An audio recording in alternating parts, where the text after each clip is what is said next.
और पीछे कैसे जाते?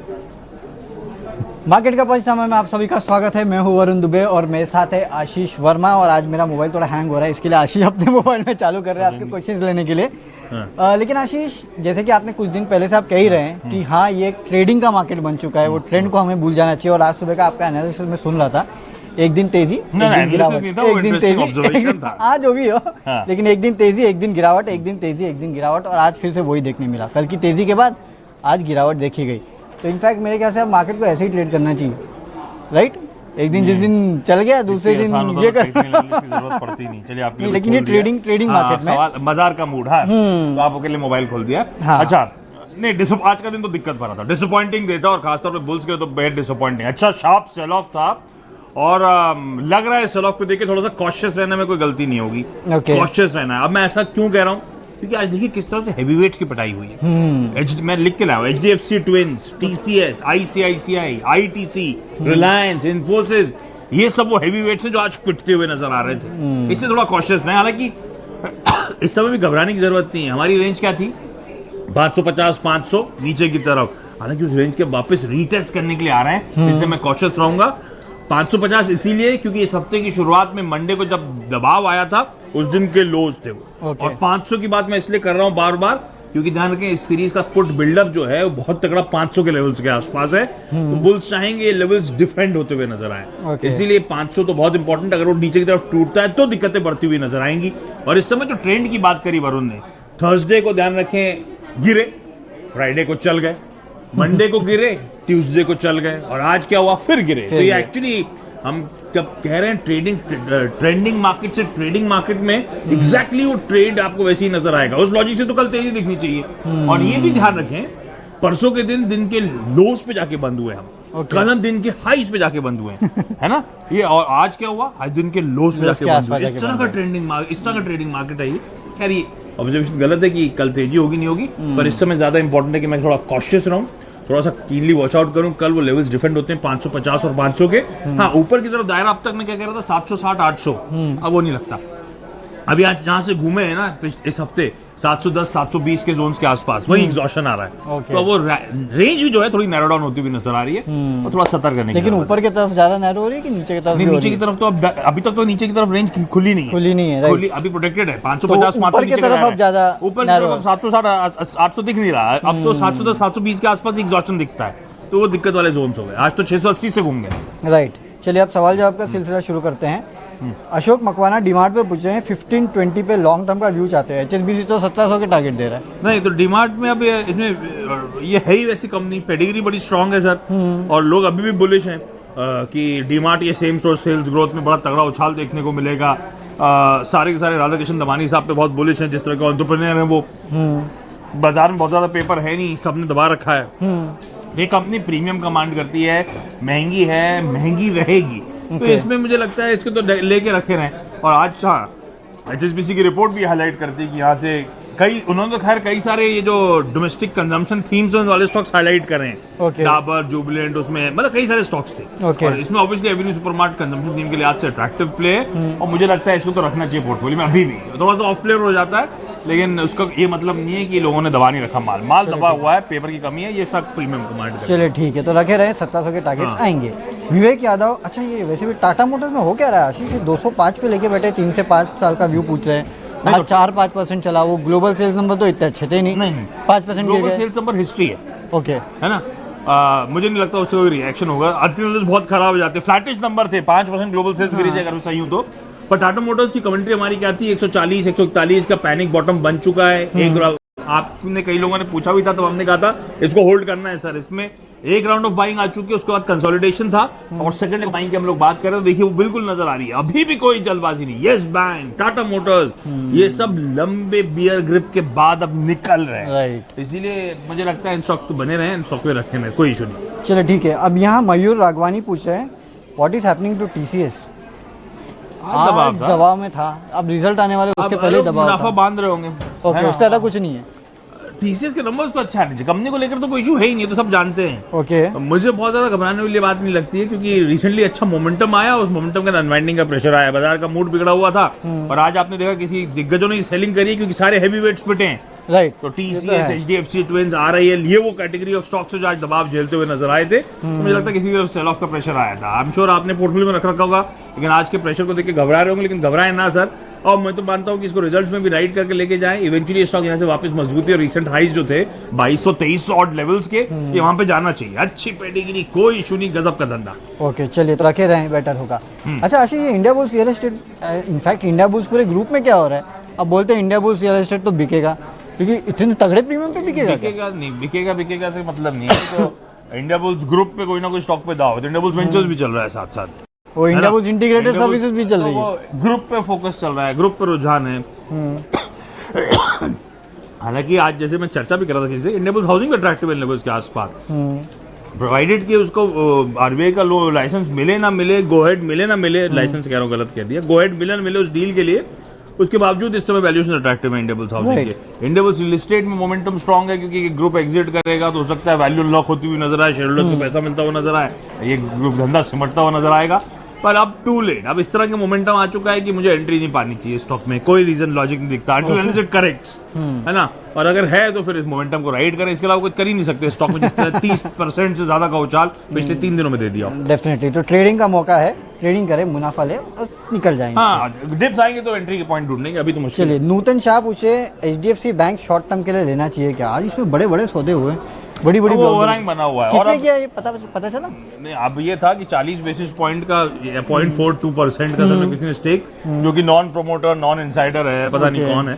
अब ब्लॉक डील हुआ, ट्रेड हुआ, खैर उसका ओवरहैंग होगा। और आज तो वैसे भी दोनों HDFC ट्विंस पिट गए, खैर अलग कहानी। पर ये शॉर्ट टर्म के लिहाज से स्टोरी है भी नहीं, है ना। HDFC को तो मुझे लगता है मैं लेके भूल जाने वाले स्टॉक से मैं हमेशा उसी की तरह ट्रीट करता हूँ इन स्टॉक्स को। और नाम लगाओ वहां पे तो सारे पेडिग्री स्टॉक्स में मैं ऐसी बुलिश हूँ इस पूरे ग्रुप के। गजब का मैनेजमेंट, गजब की बैंडविड्थ और गजब का प्रीमियम मिलता है इनको इस स्टॉक मार्केट में। अब HDFC बैंक नियर टर्म में थोड़ा सा ऊपरी स्तरों से प्रेशर और ये ओवरहैंग जो लगातार स्टेक सेल के आ रहे हैं, वो ओवरहैंग बने हुए हैं। अभी ओवरहैंग, अब ये समझिए कि 3000 करोड़ रुपए का माल बिक गया, तो आपकी और मेरी एपेटाइट बढ़ गई। अगर मैं इंस्टीट्यूशन हूँ तो फ्रेश बाइंग के लिए मार्केट में उतरूंगा नहीं अंटिल FI का फ्लोज कंटिन्यू। FI के फ्लोज एराटिक हो गए ऑफ लेट, है ना। कल 1200 करोड़ की बाइंग थी, आई एम श्योर आज दिवाली का कॉल आ जाएगा या फिर बाइंग सबड्यूड देखने को मिलेगी। एराटिक हो रही है, हालांकि घबराने की जरूरत नहीं, लेकिन इलेक्शन के पास आते थे FI की बाइंग एराटिक हो रही है। FI नहीं खरीदेगा तो HDFC बैंक कौन चलाएगा? तो इसलिए नियर टर्म के लिए कॉल लेना थोड़ी दिक्कत वाली बात हो जाएगी, कंसर्न्स हैं। चलिए ठीक है। अब नंदू निम्बलकर वैसे तो ITC पे पूछे, सोच है 290 पे लॉन्ग टर्म 3 साल के लिए। 290 के नीचे चल रहा है तो, हाँ उसके नीचे चल रहा है, लेकिन इसकी रेंज है वही 270 280, ऊपर के 320 के आसपास। बहुत साल हो गए सर, दुख दे रहा है ना। ऊपर जैसे एक SBI था, एक ITC था। SBI के लिए वो 320-325 के लेवल क्रॉस करना बड़ा मुश्किल काम था, SBI ने इवेंचुअली कर लिया। ITC के लिए भी वो 320-325 के लेवल्स क्रॉस करना फंस रहा है, अटक रहा है लगातार ये स्टॉक। लेकिन मेरा मानना है ये कंपनी जिस तरह से इतने लंबे अरसे से कंसोलिडेट कर रही है इस बैंड में, इवेंचुअली एक तगड़े रिटर्न्स देने के लिए खड़ी हो रही है। पर एक इशू इसके साथ ये कि कंसेंसस बाय बन जाता है जब देखो तब, है ना। सब मानते हैं कि तेजी आएगी और कई अरसों सबको डिसअपॉइंट कर रही है, तो वो पेशेंस है। तो एक जमाने में HUL ने भी 10 साल एक रेंज में कंसोलिडेट करा था, उसके बाद उसने रेंज का ब्रेकआउट दिया था, दोगुना हो गया था कुछ ही दिनों में। इस तरह का मोमेंटम स्टॉक इवेंचुअली आएगा, अब उसे टाइम करना मुश्किल है। लेकिन पोर्टफोलियो स्टॉक हाँ है, ITC ऐसा स्टॉक है जो मेरा मानना है कि लॉस में तो निकालने का ही नहीं। पोर्टफोलियो में खरीदा था, नीचे है तो रखे रहे सर, कोई घबराने वाली बात नहीं है। इवेंचुअली मुनाफा का ट्रेड बनेगा आपका। आपके ज्यादा पेशेंस ना हो तो जब भी अपनी रेंज के हायर एंड को छूने जाए तो आप मुनाफा बांध लें, पेशेंस से तो रखें। पर मैं ये नहीं कह सकता ये कब होगा, ये स्टोरी इवॉल्व होते होते कई सालों से वेट कर रहे हैं, हुआ नहीं है। इवेंचुअली आनी चाहिए इसमें बाइंग, पर वो अटकी हुई है। एक वो ओवरहैंग भी बन जाता है इसका, हमेशा वो माल जो सरकार को बेचना है, माल जो सरकार को बेचना है, तो सारी स्टोरी के बीच में वो डर बैठ जाता है बस। अब देखते हैं वो ओवरहैंग कब छटता है, डर के आगे जीते। चलिए हो सकता है। अब अगला सवाल वोडाफोन पे लेते हैं। विकास गर्ग सर से पूछे वोडाफोन पे व्यू क्या है? कल ही आपने लिया है सवाल, लेकिन आज अब तो बातचीत हो गई आपकी। हाँ, बातचीत भी हुई है। तो हम भैया, मैं एक हिंट दे रहा था आपको, वरुण बातचीत करके आए, लेकिन पब्लिक में डिस्कस नहीं कर सकते। लेकिन अब वो ऑफिशियली कैमरे पे दिखा दी गई ये बातचीत, तो अब तो बातचीत हो सकती है उस स्टॉक के बारे में। अब थोड़ा सा इश्यूज हैं, मैं क्या करूंगा इस समय। एक ज्यादा अच्छा प्ले मेरे लिए है कि वोडाफोन को, अब तो रिकॉर्ड डेट निकल गई, हाँ वो तो निकल गई, माल आएगा, राइट इशू एंटाइटलमेंट हो गया, तो अब मैं क्या करूं, मौजूदा भाव पे माल छोड़ दूं। ओके, कितने रुपए, 16 रुपए, 16.5 रुपए पे चल रहा है, माल छोड़ देता हूं।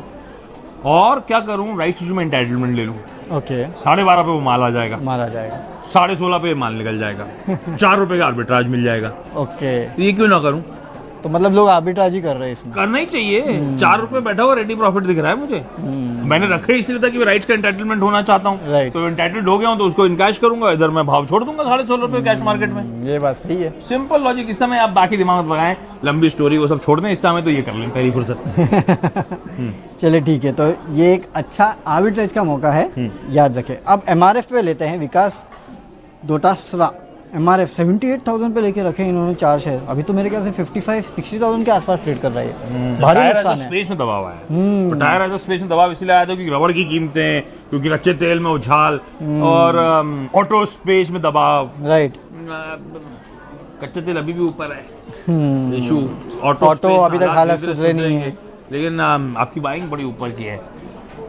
एमआरएफ इवेंचुअली तो मेरा मानना है ये कितना हो गया, 1 2 5 यूनिट्स का स्टॉक है, होना चाहिए लॉजिकली, पर अभी मूड ऑफ है थोड़ा सा। तो ये वैसे भी इन्वेस्टमेंट ग्रेड का है, ओके 50-60 हज़ार का 75-60 हज़ार का स्टॉक ट्रेडिंग के लिए तो इस्तेमाल करूंगा नहीं। इन्वेस्टमेंट ग्रेड स्टॉक है और मुझे लगता नहीं इसे माल को छोड़ना चाहिए सर, होल्ड करें इस समय। मुझे लगता नहीं ज़्यादा दूर है ये रेटिंग आना, क्योंकि ऑटो स्पेस में आना रह के आनी शुरू हो चुकी है। तो रह के आना शुरू हो चुकी बाइंग, मतलब कि कल भी आपने देखा होगा कई सारे ऑटो स्टॉक्स में बाइंग थी। आज आपने देखा ऑटो एंसरी में अमर राजा, एक्साइड जैसे स्टॉक्स चलना शुरू हुए। ये रह के हर जगह बाइंग आ रही है। तो मैं कह रहा था प्राइस वाइज करेक्शन खत्म हो चुका है, अब लग रहा है टाइम वाइज करेक्शन खत्म होने का समय आ रहा है। तो अब इतना जब पेन राइड करा है तो अब वेट कर लेते हैं, हो सकता है तेजी जल्दी आए। ओके चलिए, अगला सवाल बॉम्बे डाइंग पे पूछते हैं श्रीनिधि कुलकर्णी। 143 3 मंथ्स का टारगेट चाहिए इनको। 3 मंथ्स का टारगेट, बहुत शॉर्ट अब ये है तो बहुत हाई बीटा स्टॉक सर, तो 3 मंथ या मैम 3 मैम होंगी ना श्रीनिधि जी, हाँ, तो है हाई बीटा स्टॉक।